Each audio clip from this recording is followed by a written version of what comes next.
My name is Mark Harris. I'm an Archon here in Sacramento, a part of this wonderful fraternity, Sigma Pi Phi, which is holding its Pacific Regional Conference. This is part of our activities associated with the Pacific Regional Conference. We have a wonderful panel. You've been handed by some members of my staff the bios for these panels. This is an amazingly talented panel. I want to welcome everyone to Sacramento. I'm really proud to be able to host so many impressive folks in our community over a 3 or 4 day. I'm looking forward to dinner tonight. Let me just say that right now. I'm hungry. I'm looking forward to dinner tonight. I want to thank Mark Harris for his leadership. You got a very impressive group of panelists here. They have a lot to say. Let me just say this. We talk about Oscar and we talk about Trayvon. There's a crisis going on in this country when it comes to black boys. Across the board, epidemic.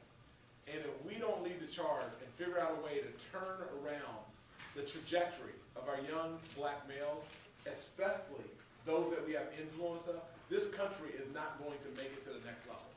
And it's real. Let me give you one statistic. You guys have heard this statistic many times. If young kids are not reading at grade level, by the time they leave 3rd grade, 80% of those kids will never catch up. 3rd grade. If you are not reading at grade level by the time you leave 3rd grade, nearly 80% of those kids will never catch up. Here's what's terrifying. In Sacramento, 80% of our kids that are black are not reading at grade level. In Sacramento. And I hate to tell you, other cities around the state and around the country are very similar. You get, at most, you got a third that are black kids that are reading at grade level, especially black boys. We've got to turn that trajectory around for our young people. Matters worse. You've heard this. Probation, jail, parole. A third of our black males are being impacted in a real way. Folsom Prison, 30 minutes from here, right outside of Sacramento. There's a direct correlation between kids who can read and kids who end up becoming adults and end up incarcerated. We did a survey at Folsom Prison.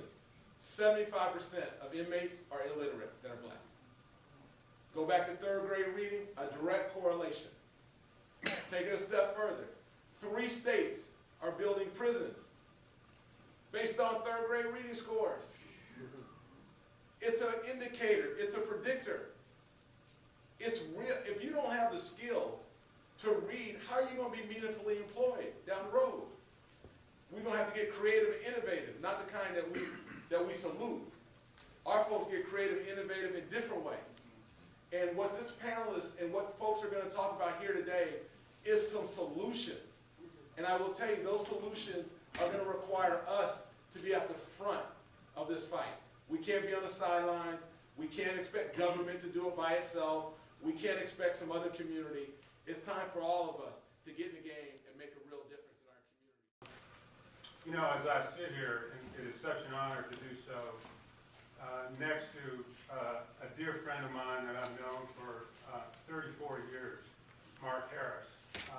And our deep friendship and relationship over the course of all those many years symbolizes something I think that is at the heart of what we're talking about here today. When we were roommates as first-year law students, we looked up to, admired, wanted to be like some lawyers in our local community. 2 of them are sitting with us here today, John Burris and Elihu Harris, and we followed by their example. We hoped that we would stand on the shoulders of those giants. And as we talk about this topic today, talking about our children, what we need to set ourselves towards is, by way of our example, demonstrating a commitment to the values that led us to be members of this great organization. Let me just say about the issue that we're gathered to talk about here, the specific question that I think Mark is so aptly titled, Saving Our Sons. We remember the history, every one of us in this room, the violence perpetrated towards us as black males, designed to emasculate us, to render us impotent, and above all, to silence us. It was by the whip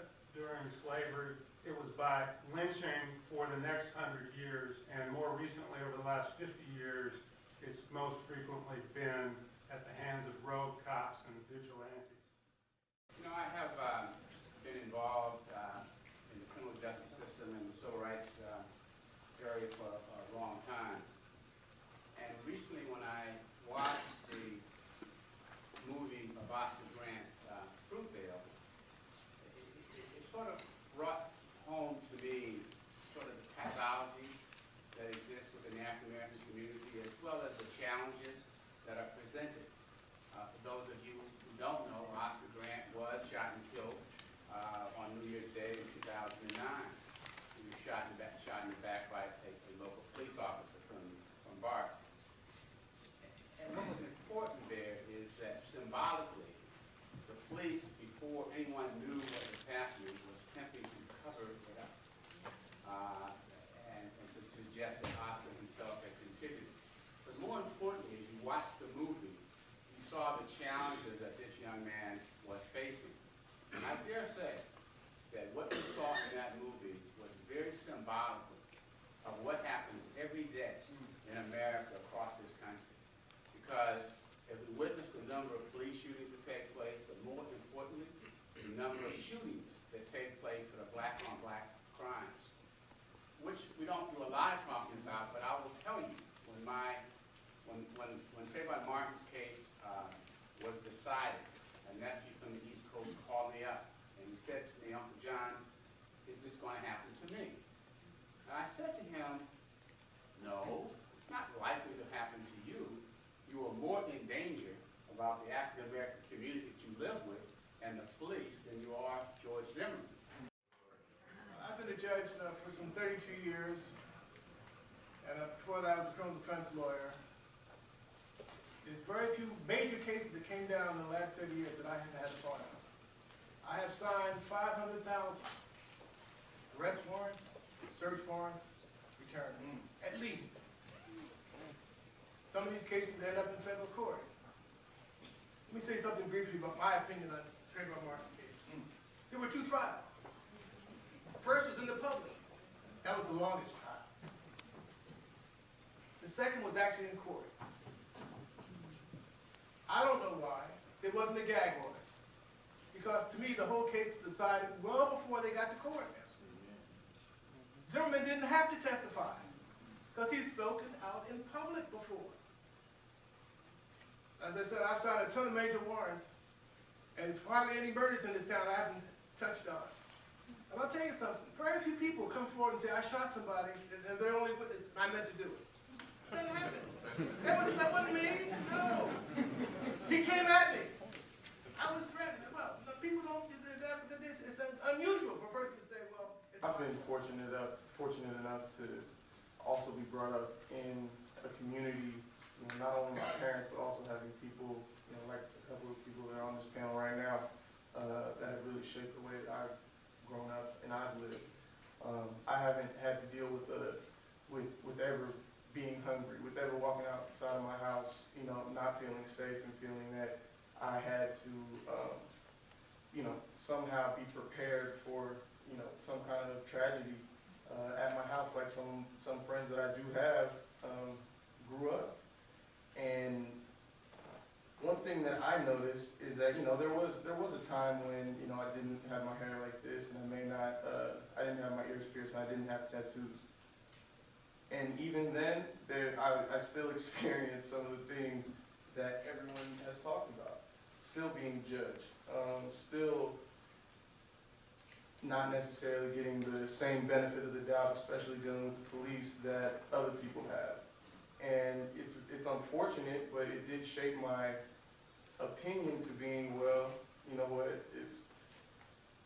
no matter what I do, I'm always going to be seen first and foremost on my skin. And in 2013, that's not right.